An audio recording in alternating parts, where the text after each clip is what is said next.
say that that other girl is like, I don't feel like she's being malicious to a certain point. Like, there may be a little hostility in how the season, or just maybe the gameplay of women's basketball has changed now that you got a Angel Reese and Caitlin Clark.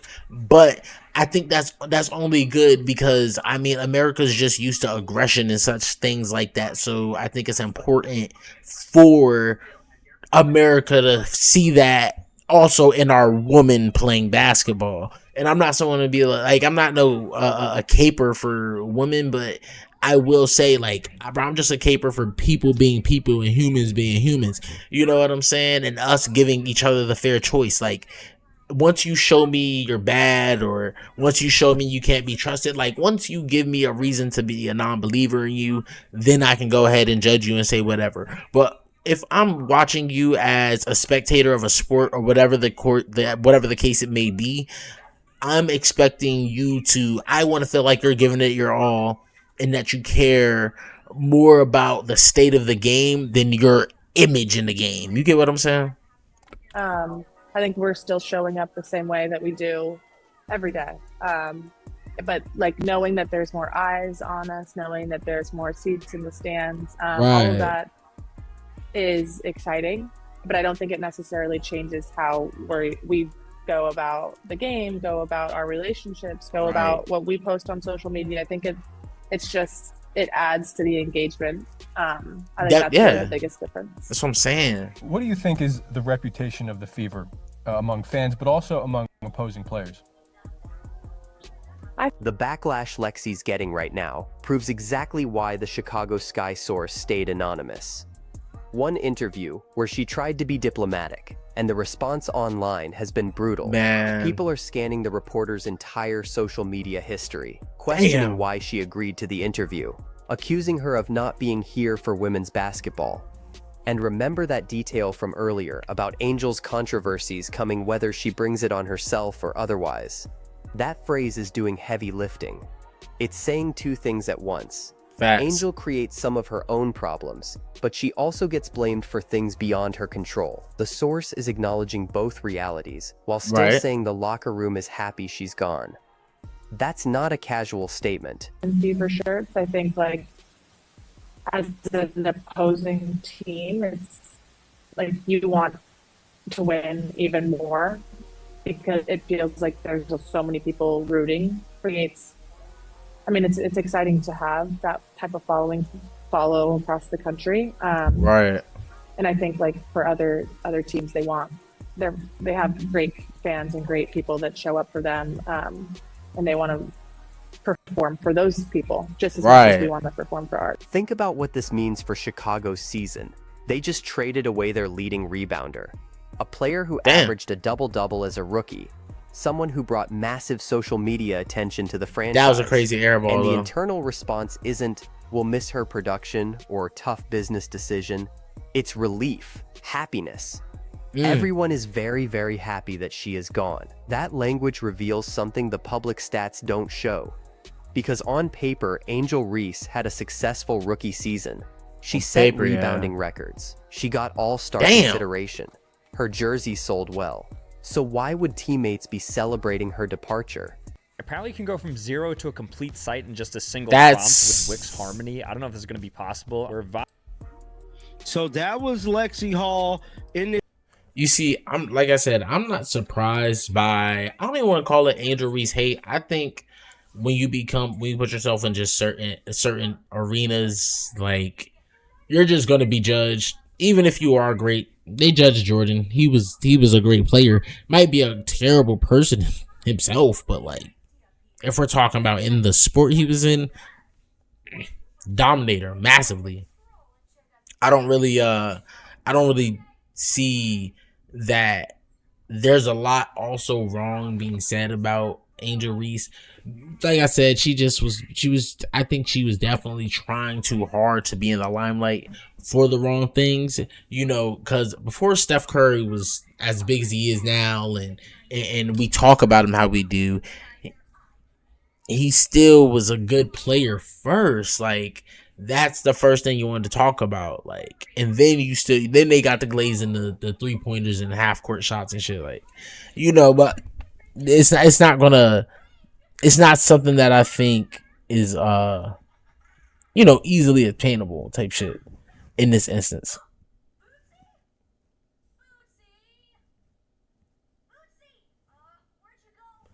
Shit kind of, all I know is it's just, I don't know. This interview, and just like I told y'all, man, Angel Reese situation crazy. Feel the type of way about this interview. I don't think Lexi Hall was doing any ill will or any malice towards the fans. Right. I think she was just speaking on her experience, man. And if she feels that way, she's entitled to her opinion. I don't think everybody should be going at her the way that they are. But to each his own, man. Everybody does what they do. Guys, get down in the comment section. Let me know your thoughts about this. Keep them. Now watch that initial clip again with this context. Right. The reporter isn't making this up for clicks. Yahoo Sports and the Daily Mail both ran the story with direct quotes from someone inside the organization. "There is no love lost" was the exact phrase used, not mixed feelings or bittersweet. No love lost. And here's what most people are overlooking in this situation. Crazy. The source specifically mentioned Angel's various controversies as a plural, ongoing issue, not one incident, not a misunderstanding, multiple controversies that the team had to deal with repeatedly. That pattern matters because it suggests this wasn't about one bad moment or personality clash. Angel is the problem, man.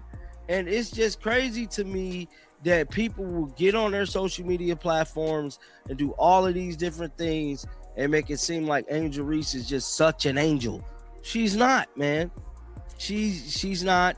She's very toxic, and she really probably need to go seek some counseling. Compare that to how Lexi Hall handled being put in an uncomfortable position during her interview. She deflected without throwing anyone under the bus. She acknowledged increased attention without blaming fans. She talked about physicality in the game without accusing specific players or teams of targeting the Fever. That's how you navigate media pressure without creating locker room problems. The contrast is striking. One player manages to promote a makeup line while dodging loaded questions about fan behavior and league physicality. The other player's former teammates are anonymously telling reporters they're thrilled she's gone. Professional media handling versus whatever was happening in Chicago that created this level of resentment. Now let's talk about what the Chicago Sky source didn't say, because that's equally revealing. They didn't mention basketball disagreements. They didn't talk about playing time disputes or coaching conflicts. They didn't frame this as a strategic rebuild or roster construction issue. They went straight to apprehension and controversies and happy she's gone. That's personal relationship breakdown, not basketball business. And think about the timing. This statement came out days after the trade, once Angel was already celebrating in Atlanta. The source waited until she was gone to speak up. That suggests people in that locker room felt they couldn't speak freely while she was there. Whether that's because of her personality, her social media presence, her fan base, or organizational politics, we don't know. But the relief in that statement is palpable. Here's what makes this particularly significant for Angel's career trajectory. She's 23 years old, 2 years into professional basketball, and she's already left her first team under circumstances where anonymous sources are celebrating her departure. Atlanta is her fresh start, but fresh starts only work if the underlying issues get addressed. And based on that source's comment about controversies she brings, whether she brings it on herself or otherwise, there's a recognition that some of this follows her regardless of intent. The Lexi Hall situation shows us what happens when players try to navigate increased media attention carefully. She's getting backlash for one interview where she was diplomatic to a fault. Now imagine being Angel Reese, whose every social media post gets analyzed, whose every on-court interaction gets scrutinized, whose fan base and critics are equally passionate. That's exhausting. And if you don't have strong media training or emotional regulation skills, it's going to create friction everywhere you go. Watch that clip about the locker room being relieved one more time. The source said everyone is happy she's gone. Not some players, not a few people. Everyone. That's organizational consensus. That means whatever was happening affected multiple people across different roles. Right. And when you have that level of unified relief about someone's departure, it's not about basketball skill. Bro, that's the thing. Angel Reese is definitely the problem, bro. I don't care what nobody says. There's no way Angel Reese wasn't a problem because, like, every time she did something, bro, it would literally put a spotlight on the team and it won't the bat signal. This shit was bad, like. Or rebounding numbers. It's about daily interactions, team chemistry, and workplace environment.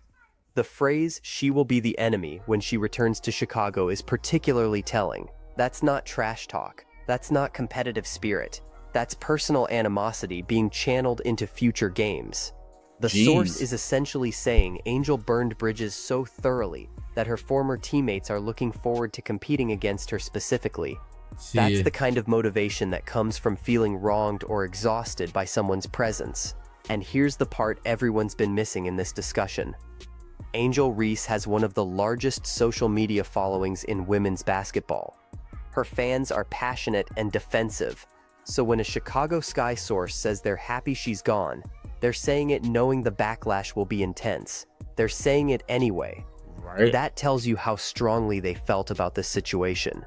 The risk of fan anger was worth it to get this message out. Now think about Atlanta's perspective. They just acquired a talented young player with massive marketing but she appeal, has to who play. also apparently like, she created can't, enough locker room issues that her former that's the thing. Angel Reese could really have been like one of the star players in women's basketball, but she's just too focused on, you know, being a fucking top model. Her team is publicly celebrating her departure through anonymous sources. That's a gamble. Atlanta is betting they can harness her talent while managing whatever created the Chicago situation. They're betting the fresh start narrative works. They're betting Angel learned something from this experience. But here's what this means for the future of women's basketball as media attention increases. More scrutiny means more pressure. More pressure means more friction. More friction means more situations like this, where talented players struggle with the non-basketball aspects of professional sports. See, it's Lexi crazy. Hull is getting destroyed online for one diplomatic interview. Angel Reese's former teammates are anonymously celebrating her trade. The middle ground is disappearing. The Chicago Sky situation isn't just about Angel Reese. It's about what happens when social media presence, fan base intensity, media coverage, and locker room chemistry collide. It's about the gap between public perception and internal reality. Okay. It's about how organizations handle players who bring both talent and complications. And based on that anonymous source's statement, Chicago decided the complications outweighed the talent. So the question becomes, what happens next in Atlanta? Does Angel adjust her approach? Does she address whatever created the Chicago friction? Does she build better relationships with teammates? Or does this pattern repeat itself in 2 years when another anonymous source tells reporters how relieved everyone is that she moved on again? Because right now, Angel Reese is at a crossroads. She's got undeniable talent, massive following, and apparently some serious interpersonal challenges that created enough problems for an entire organization to feel relief at her departure. Atlanta is her second chance. You would think they really would have wanted to keep her chances too. only matter if you learn from the first situation. But then again, I mean, if they're getting somebody better and somebody who can gel more with the team, then I'd trade her ass too. Teammates are anonymously trashing her to reporters. It's not clear that reflection is happening yet. What do you think? Is this a Chicago Sky problem, an Angel Reese problem, or a combination of both?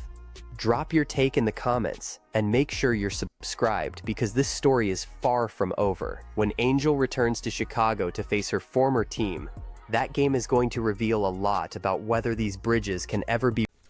Alright, y'all. Thank you for watching the video. We got more coming. Make sure y'all tap in. Follow me at Mad Divine on TikTok, YouTube, Twitter, Cake. You can follow me on X if you want. I'm not up there as much, but I'll get up there more. Nonetheless, thank y'all for watching, and make sure to leave a like and a comment. Thank you.